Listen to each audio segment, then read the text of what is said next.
Hey guys, Jamie Lee here with Progressive Programming, talking about 21.1 Open. It is back. Super pumped about this actual workout.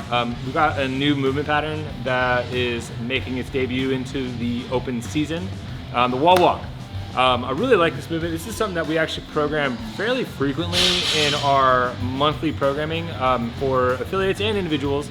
It's a great way to develop some stability overhead, and also one of our progressions as we work into handstand walking and things like that.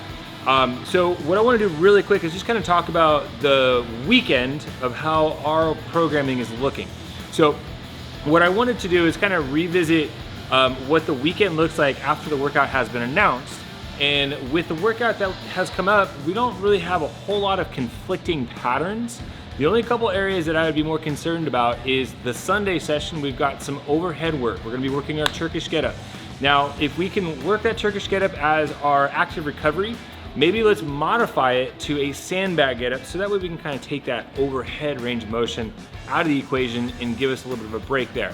The other thing is on Monday, we've got some running. Okay, we've got about a mile run that's sandwiched in the beginning with an 800-meter run, and then at the end of the workout or a couplet, another 800-meter run. So what I would recommend is if you're feeling pretty blown up, let's modify that with a 1,000-meter row and a 1,000-meter row just to kind of give our ankles and calves a little bit of a break. Otherwise, we don't want to overtrain it, especially our calves, Achilles. There's a lot of connective tissue in there that we don't want to overtax completely. So with that being said, going into this weekend, we're in Diablo. We're gonna be hitting this workout actually on Saturday and Sunday. So we've opened up our opportunity to do the workout throughout those 2 days. But if you are at your gym or doing it at home, I would recommend throw it in there on Saturday, right? Saturday, and then Sunday, maybe do the Turkish get-up work with the sandbag. So we're kind of working a little bit more of that unilateral stability, lateral stability work under some light resistance. So let's talk about 21.1. Now, for this workout, if you haven't seen it yet, we're starting off with 1 wall walk into 10 double unders, and then we're ascending those rep schemes essentially by 3 wall walks or 30 reps on the jump rope. Now, what we want to think about is as we go into this workout to prep and get ourselves ready, obviously, let's warm up our ankles a little bit, but what's going to happen with our wrists, okay? So I want to show you a couple little stretches that we're going to go through. So getting ourselves ready to be inverted in this position, not only do we want to open up our shoulders, maybe working out the sticky rib with the lacrosse ball in the upper back, kind of open up that thoracic, but also we need to spend some time with our wrists, okay? We're going to be doing a lot of walking, even if we're doing a modification with a bear crawl, right? We're still putting a lot amount of pressure here. So what I like to do is my basic go-to for my wrist mobility is I want to wind up my shoulders and just kind of work on circling over the top, alternating the directions. Think about 20, 30 seconds or count out 8 to 10 reps circle-wise. Then we're gonna go knuckles down, fingers towards you. Here, what I wanna do is kind of work on rotating the shoulders, which is also rotating that point at the wrist. So I'm kind of getting a lot of these extensors opened up here. So in and out of that stretch, about another 8 to 10 reps. From here, palms out.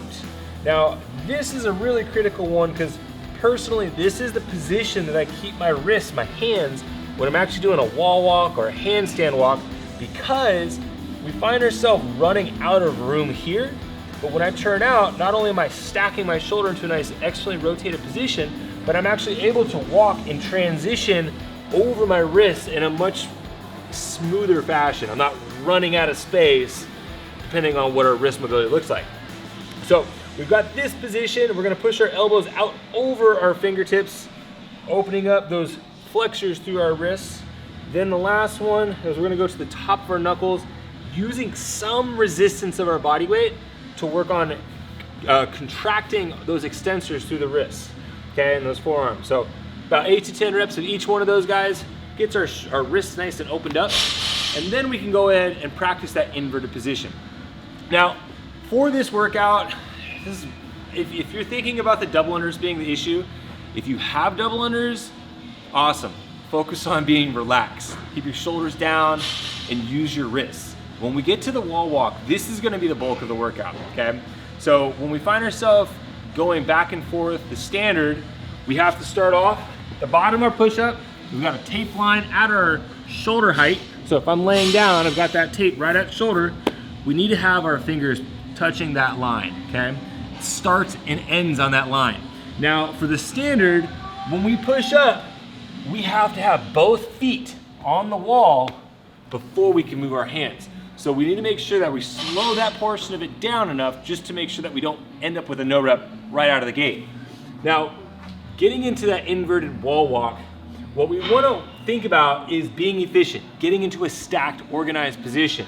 So think of it as like doing your push-up, send yourself back to a down dog position, and then from there I will step up on my toes. Now, once I get myself up, try not to look at your hands.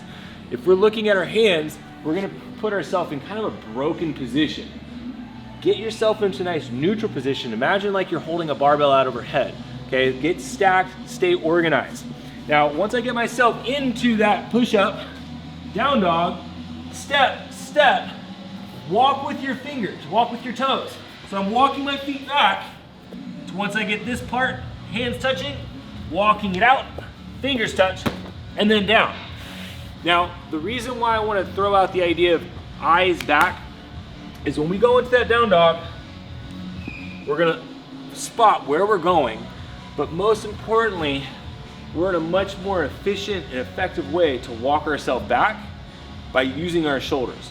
We want to avoid pressing ourselves back, so something we don't want to look like is that push-up, watching my hands, bending through. That right there just doesn't feel right.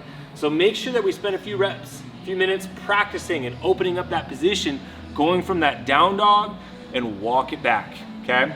So, double unders.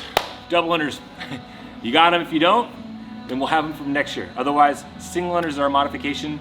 And then if you're doing it at home or the foundations, which I love, bear crawls, lateral hop over. So have fun, guys. 2021, enjoy.